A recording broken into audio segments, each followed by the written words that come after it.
Truth is that every penny of your tax dollars pays for your nation's national debt to the banksters.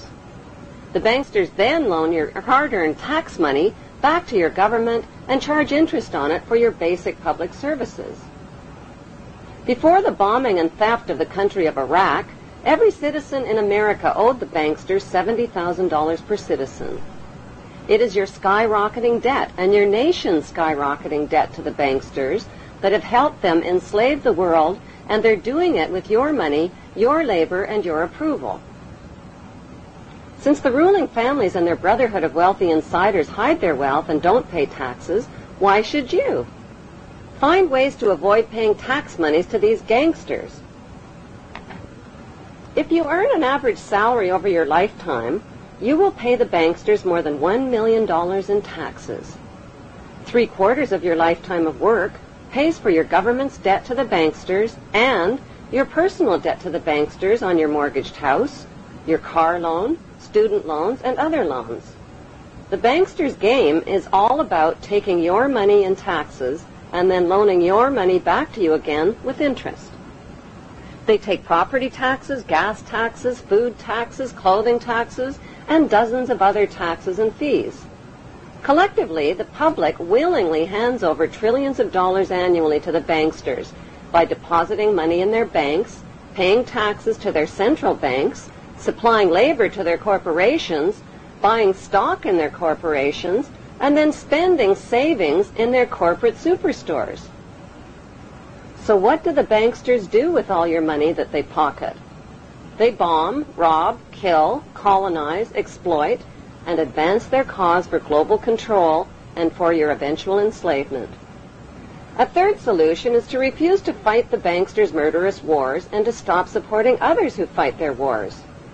One of America's favorite slogans is, "Support your troops," which means support your troops no matter what, even if the war is a lie, even if innocent families are being bombed, burned, and crippled with your tax money. Even if your tax money is paying teenagers in uniform to die by the thousands for the lie.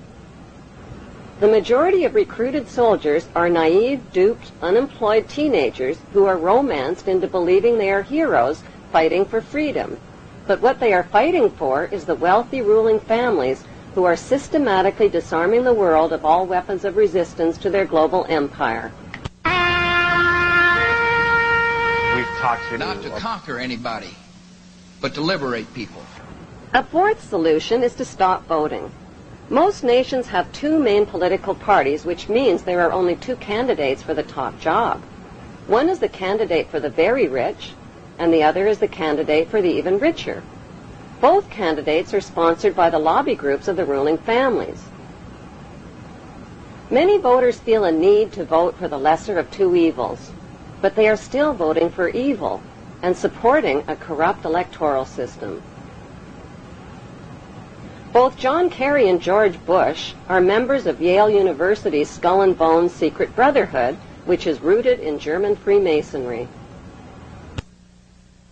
Not only are Bush and Kerry Skull and Bonesmen, they are also descendants of British royalty, the black nobility, and the Hebrew tribes of Israel. A fifth solution is to stop obeying laws designed to disempower you. The success of the ruling families depends on your obedience of their laws that they make and break, including the 10 Commandments. A sixth solution is to buy small and think big. Stop shopping at corporate superstores like Walmart or corporate grocery chains which are owned by the ruling families and their affiliates. Buy from small businesses and farmers markets.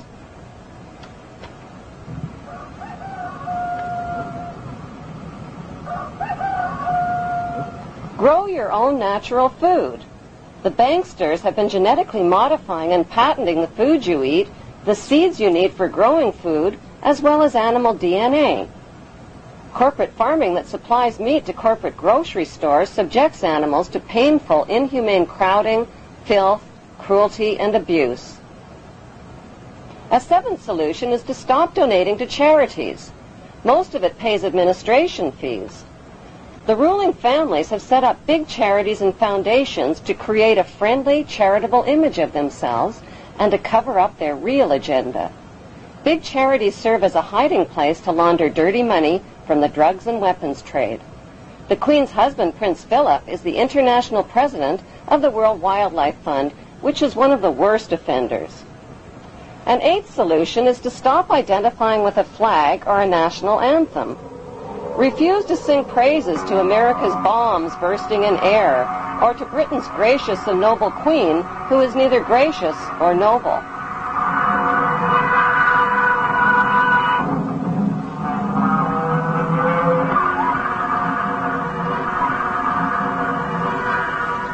A ninth solution is to refuse to recognize the illegitimate claims of the ruling families to your nation's water, land, resources, railways, airlines, power companies, health plans, and other publicly held properties that they have been busy privatizing while you were sleeping. The ruling families have been stealing your nation's land and resources through corporate privatization, which means they've been buying up your nation's publicly owned property. And where is it all leading? To an eternal world empire in which the power of these ruling families can never be challenged, and the earth and all living things will be helplessly at their mercy.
A tenth solution is to name names. Focus the blame where it belongs, on the ruling families, not on their faceless corporations.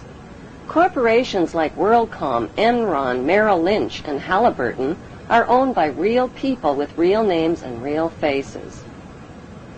The general public is deceived into believing that ordinary people who invest and buy shares in these giant corporations actually own them. Nothing could be further from the truth. The only shares that really matter are the Class A shares, all of which are owned by the ruling families. Their hand-picked lackeys who sit in for them as company directors get shuffled around like packs of slippery cards. The 11th solution is to reject the propaganda that keeps you passive. Bible believers are taught that an apocalypse and the reign of a satanic world ruler are inevitable because the Bible says so. Don't protest, don't resist, be passive. These messages are repeated over and over again to millions of Bible believers worldwide. Since the ruling families view religion as the opiate of the masses, they provide funding for organized religion worldwide. Christians, Muslims, and Jews have been tricked into praising their god Amen at the end of every prayer. A 12th solution is to arrest the Committee of 300 ruling families for their